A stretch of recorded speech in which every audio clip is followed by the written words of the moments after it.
मेरा नाम जेकब है और मेरी माँ की डेथ लगभग तब हो गई थी जब मेरी उम्र 7 से 8 साल की रही होगी। तब से आज तक मैं अपने डैड के साथ यहाँ पर रहता हूँ। और मेरी माँ जब तक थी ना, जब मैं छोटा था, तो वही थी जो मेरे सबसे ज़्यादा क्लोज थी, या फिर मैं कह सकता हूँ इस दुनिया में सबसे ज़्यादा प्यारी कोई चीज़ मेरे लिए थी तो वो मेरी माँ थी।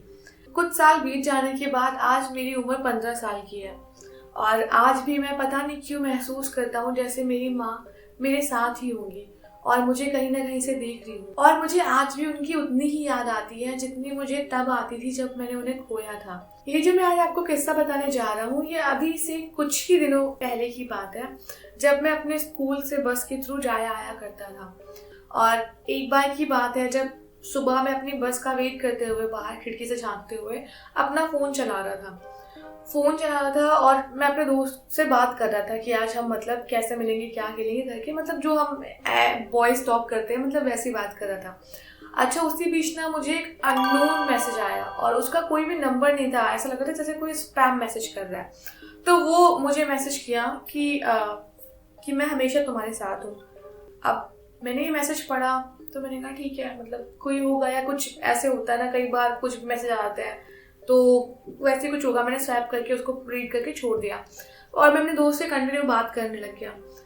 तो फिर थोड़ी देर बाद, मतलब 10-5 मिनट हो गए। अच्छा, वो पहला मैसेज देखने के बाद मैंने उसको कुछ रिप्लाई नहीं किया और मैं अपने दोस्त से बात करता रहा। उस बीच बस अभी तक आ ही नहीं रही। अच्छा, कुछ टाइम बीत गया और फिर से वैसा ही एक और मैसेज आया कि जिस बस से तुम रोज स्कूल जाते हो, आज उस बस से मत जाना, पापा को बोल देना कि वो तुम्हें स्कूल छोड़ दे। तो मैंने सोचा कि ये कौन है जो जानता है कि मैं स्कूल जाता हूँ बस से, या फिर मतलब, तो मैंने उसको बस जानने के लिए क्यूरियोसिटी में पूछा कि ठीक है नहीं जाऊंगा, लेकिन आप हो कौन।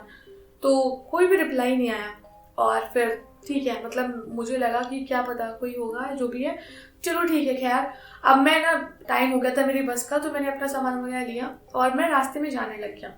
जब बस मेरे घर पे नहीं आई, कुछ टाइम बीत गया, तो मैंने सोचा जहाँ से बस निकलती है जिस रास्ते से, वहां चला जाता हूँ और वहां खड़े होकर बस का वेट करता हूँ।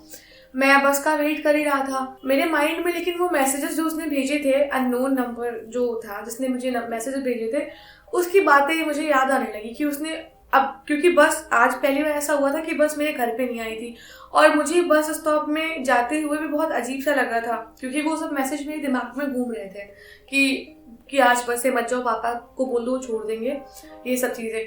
अब मुझे पता नहीं क्यों लग रहा था कोई चीज है जो मुझे दूर खींच रही है उस बस से जाने को, मतलब बचा रही है कि मैं उस बस से ना जाऊं। अब वहां पे पहुंच के मैं वापस मुड़ गया। मैंने कहा कि मैं आज नहीं जाता हूँ बस से, क्या हो जाएगा, एक दिन में कोई बात नहीं, आज बोल दो पापा को, वो छोड़ देंगे। मैं घर पे वापस आ गया। पापा ऑफिस के लिए रेडी हो रहे थे, तो मैंने पापा को बोला कि पापा मुझे आज बस से जाने का मन नहीं कर रहा, आप जब जाना तो मुझे रास्ते में छोड़ देना। तो पापा ने बोला ठीक है कोई बात नहीं, चलो साथ चलते हैं। तो मैं और पापा दोनों साथ में निकल के, उन्होंने मुझे बीच रास्ते में, मतलब स्कूल के रास्ते में छोड़ दिया। थोड़ा सा दूर था, 10-5 मिनट चल के जाना था, मतलब स्कूल अंदर था थोड़ा सा। ठीक है, मैं जैसे स्कूल पहुंचा, मैंने देखा वहां पर काफी ज्यादा, मतलब ऐसा लगा था कुछ बहुत बड़ी दुर्घटना सी हुई है और लोग बहुत दुखी लग रहे थे। तो मैं भी अपने दोस्तों के पास जाके खड़ा हो गया। फिर थोड़ी देर तक इधर उधर देखने के बाद मुझे कुछ समझ नहीं आया था कि हुई क्या चीज़ है जो ये सब लोग, मतलब स्कूल के टाइम में बाहर खड़े हुए हैं और इतना दुखी हैं।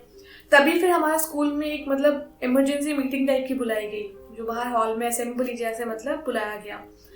हम सभी वहां पर खड़े थे। तो हमारे प्रिंसिपल ने बोला कि जो बस हमें सुबह लेने आती है उसका किसी डिवाइडर से टकराने की वजह से बहुत ज्यादा बड़ा एक्सीडेंट हो गया है। तो हमारी प्रिंसिपल ने हमें बहुत ही दुखी मन से बोला कि जिस बस से हम रोज सुबह आते हैं उसका किसी डिवाइडर से टकरा जाने की वजह से बहुत ही बड़ा एक्सीडेंट हो गया है और जिसकी वजह से जिसमें बच्चे बैठे हुए थे उनको चोट आई है, कोई बहुत बुरी तरह से घायल नहीं हुआ था, सब मतलब ठीक ठीक थे, थोड़ा बहुत हाथ पैर में लगी थी।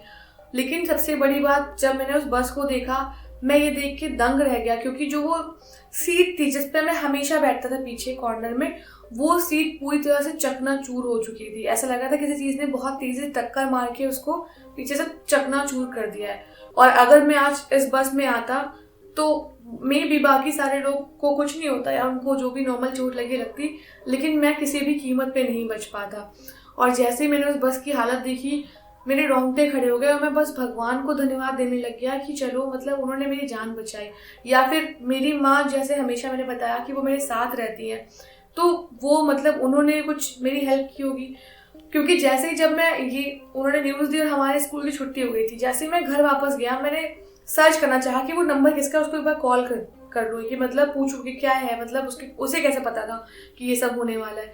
अब मैं जल्दी मतलब बहुत जल्दबाजी में सर्च करा था कि मैं वो नंबर देखूँ। मैंने दोस्त का नंबर देखा, उसके जो मैसेज था वो सारे दिख रहे थे, बट जिस नंबर से मैसेज आया था वो नहीं दिख रहा था मुझे। और उसके बाद में मैंने उसको मैसेज लिखा, मैंने वो मैसेज भी लिखा कि मैं हमेशा तुम्हारे साथ हूँ।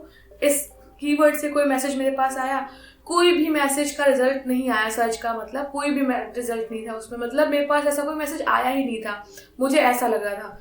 और मैं इस चीज़ को बहुत अच्छे से समझ रहा था कि जो भी है, या तो मेरा कोई गार्डियन एंजल है या मेरी माँ है जो मेरे साथ है, और वो हमेशा ही मेरी ऐसे ही मदद करती है जब भी मैं किसी मुसीबत में होता हूँ।